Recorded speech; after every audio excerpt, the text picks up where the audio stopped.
He grabbed the cop's gun, pulled the trigger against his own head. Luckily, the gun wasn't loaded. That's what saved his life. What kind of despair had he been through to make him do something so incomprehensible? Last night, he was having a party at home with some friends. It didn't end until after 2 a.m. After seeing his friends off, he decided to go buy more alcohol. He didn't drive. Instead, he chose to walk to the nearby supermarket. It would take about 20 minutes round trip. When he got close to home, Lee heard the sirens of fire trucks. It was his house that was on fire. His wife was screaming at the top of her lungs. His 3 kids were still inside. People from the neighborhood gathered around. Lee stared at the massive fire in disbelief. Still holding the diapers he'd just bought for his youngest son, the merciless fire burned all night. It wasn't put out until dawn. His wife was lifted onto an ambulance. Lee tried to comfort her, but she angrily pulled away from him. Watching his wife being taken away in the ambulance, Lee stood there frozen, not knowing what to do. Firefighters carried 3 bodies out of the ruins. They were his 3 children consumed by the fire. Lee was then taken to the police station for questioning. He recounted what happened before the fire, worried his wife and kids would get cold. He had specifically added a few logs to the stove before leaving, so the house would be warm when he got back. On his way, he remembered he might not have closed the stove properly. He thought optimistically it wouldn't be a big deal, but it resulted in this tragedy. A burning log must have rolled onto the floor.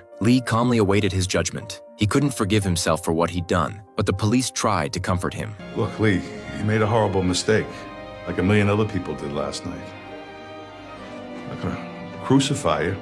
It's not a crime to forget to put the screen on the fireplace.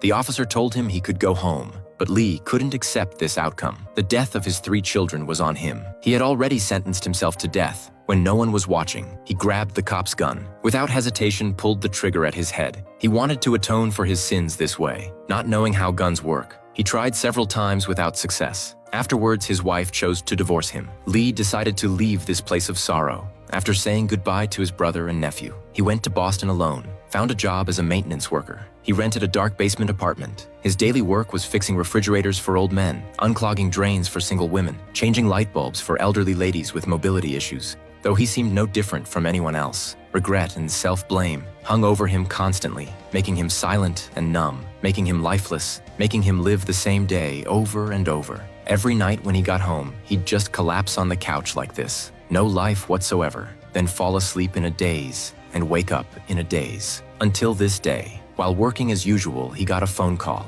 The voice on the other end told him his brother had a heart attack and was dying.